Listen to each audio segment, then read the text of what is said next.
샬롬, 좋은 아침입니다, 여러분. 오늘도 행복한 날 되십시오. 말씀과 함께 시작해 볼까요? 기도하겠습니다. 사랑하는 주님, 오늘 금요일입니다. 지난 한 주간을 분주하게 달려와 주말을 맞이합니다. 오늘도 말씀으로 우리를 가르치시고 하나님의 말씀 앞에 우리를 세워 주시옵소서. 예수님의 이름으로 기도합니다. 아멘. 오늘은 누가복음 11장 27절부터 36절까지 말씀이에요. 말씀 보고 와서 또 나누도록 하겠습니다. 오히려 하나님의 말씀을 듣고 지키는 자가 복이 있느니라. 무리가 모였을 때 예수께서 말씀하시되 이 세대는 악한 세대라 표적을 구하되 요나의 표적밖에는 보일 표적이 없나니 요나가 니느웨 사람들에게 표적이 됨과 같이 인자도 이 세대에 그러하리라. 심판 때에 남방 여왕이 일어나 이 세대 사람을 정죄하리니 이는 그가 솔로몬의 지혜로운 말을 들으려고 땅 끝에서 왔음이거니와 솔로몬보다 더 큰 이가 여기 있으며 심판 때에 니느웨 사람들이 일어나 이 세대 사람을 정죄하리니 이는 그들이 요나의 전도를 듣고 회개하였음이거니와 요나보다 더 큰 이가 여기 있느니라. 누구든지 등불을 켜서 움속에나 말 아래에 두지 아니하고 등경 위에 두나니 이는 들어가는 자로 그 빛을 보게 하려 함이라. 내 몸의 등불은 눈이라. 내 눈이 성하면 온 몸이 밝을 것이요 만일 나쁘면 내 몸도 어두우리라. 그러므로 내 속에 있는 빛이 어둡지 아니한가 보라. 내 온 몸이 밝아 조금도 어두운 데가 없으면 등불의 빛이 너를 비출 때와 같이 온전히 밝으리라. 아멘. 어제 나누었던 바알세불 이야기가 복 있는 사람 이야기와 함께 계속됩니다. 그들이 예수님을 시험하기 위해서 하늘로부터 오는 표적을 구했죠. 그런데 예수님께서는 표적을 구하는 세대가 악한 세대라고 말씀하시고 그들에게 보여줄 것은 요나의 표적 외에는 없다, 이런 말씀을 하시죠. 요나가 말씀에 순종해서 니느웨에 가서 복음을 전하잖아요. 회개를 촉구하고, 예수님은 지금 아버지 말씀에 순종해서 하나님 나라의 복음을 전하고 계시죠. 예수님이 솔로몬 얘기를 하시죠. 솔로몬 시대에 남방의 여왕이 솔로몬의 지혜를 배우려고 찾아왔습니다. 그렇지만 이 악한 세대에 하나님의 말씀에 반응하지 않는 이 세대는 솔로몬보다 큰 분이 오셨는데도 반응하지 않지요. 예수님의 말씀에 반응하지 않는 이들이 니느웨 백성보다 또 남방 여왕보다도 못한 사람들, 문자 그대로 악한 세대인 것을 말씀하시는 거예요. 예수님은 표적을 구하는 세대가 악한 세대라고 하세요. 자신의 눈으로 봐야 믿을 수 있는 세대라는 거죠. 하나님 나라의 복음이 메시아로 오신 예수님을 통해 선포되고 있잖아요. 근데 그 말씀에 반응하기보다는 눈으로 봐야 된다는 거예요. 그래야 믿을 수 있다. 아마 그들은 표적을 봐도 믿지 못할 겁니다. 이미 예수님이 행한 많은 일들이 있잖아요.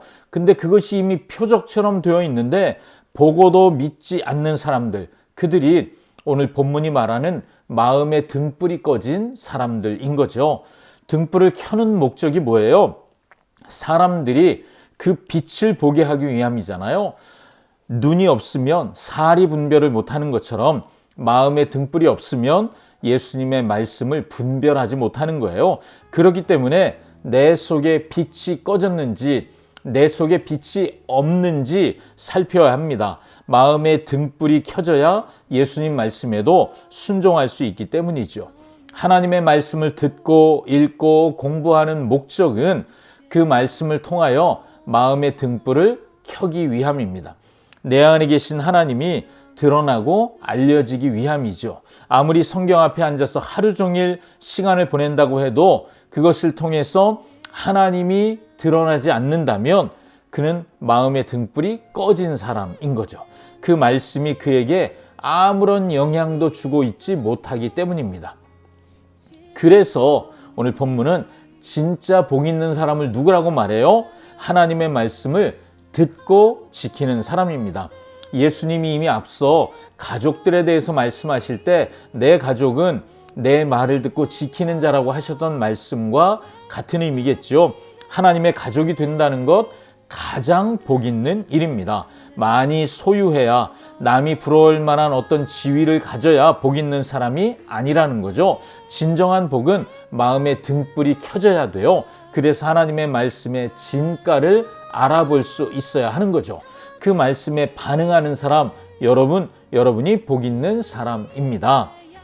저는 생각해봐요. 오늘 말씀을 보며 매일 묵상하는 사람이거든요. 여러분도 그러시잖아요. 매일 말씀 앞에 나아가 묵상하는데 그 묵상하는 말씀이 내 삶을 바꾸고 있는가? 여러분, 이 질문이 너무 중요하잖아요. 내 마음에 등불이 켜졌다면 말씀이 내게 임할 때 내 삶이 바뀌겠죠. 그런데 내 삶에 말씀의 빛이 임하는데 내 마음에 등불이 켜지지 않아요. 그렇다면 오늘 35절에 내 속에 있는 빛이 어둡지 아니한가 보라 말씀하신 이 말씀을 우리가 기억할 필요가 있습니다. 매일 말씀 앞에서 나를 점검해야 하는 거죠. 나는 빛이 어두워진 사람이 아닌가? 그래서 하나님의 말씀이 내 삶에서 잘 작용하고 있는지 볼 필요가 있다는 거예요. 오늘 이 질문을 우리 모두가 우리 마음에 던져보아야 한다고 생각해요. 나는 하나님의 말씀에 반응할 준비가 되었는가? 제가 이 말씀을 가지고 얼마 전에 제 아이들에게 똑같은 질문을 한 적이 있어요. 그런데 우리 아이들이 이렇게 반응하더라고요. 자기들은 아직 반응할 준비가 되지 않았다고 정직하게 나눠줬습니다. 인생을 걸고 주님의 말씀을 쫓아 살 것인지 말 것인지 이 결단하는 게 얼마나 중요한 일입니까? 쉽게 준비될 수는 없겠죠. 그래서 정직하게 대답을 해주는 것이 고마웠지만 그러나 안타깝기도 했습니다. 가장 복 있는 길을 우리 아이들이 걸어가기를 저도 원하시고 여러분도 원하시잖아요. 그런데 그 길을 우리 아이들이 알아볼 수 있다면 그게 마음의 등불이 켜지는 거잖아요. 말씀에 인생을 건다. 그 정말 중요한 선택을 우리 아이들이 하려면 마음의 등불이 켜져야 하는 거죠. 여러분, 그래서 오늘은 그렇게 기도해 보지 않으시겠어요?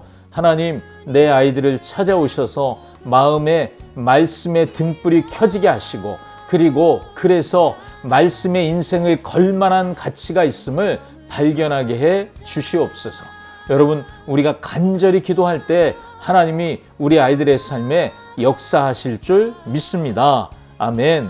기도하겠습니다. 사랑하는 주님, 오늘 우리가 말씀을 통하여 하나님의 말씀이 내 삶에 얼마나 영향을 주고 있는가를 생각해 보게 됩니다. 나를 찾아오셔서 나의 삶을 만지시고 그래서 내가 내 삶의 변화를 경험했던 것처럼 주님, 나의 삶에서, 우리 가정에서, 우리 아이들의 삶에서, 우리의 일터에서, 우리 교회에서 하나님 마음껏 일하여 주시옵소서. 주님이 어떤 분인지 드러내시고 알게 하셔서 주의 말씀의 빛이 내 삶에서 반짝반짝 빛나게 되기를 원합니다. 성령 하나님 그렇게 일하여 주시옵소서. 예수님의 이름으로 기도합니다. 아멘. 아멘. 오늘도 말씀과 함께 행복한 날 되십시오. 샬롬.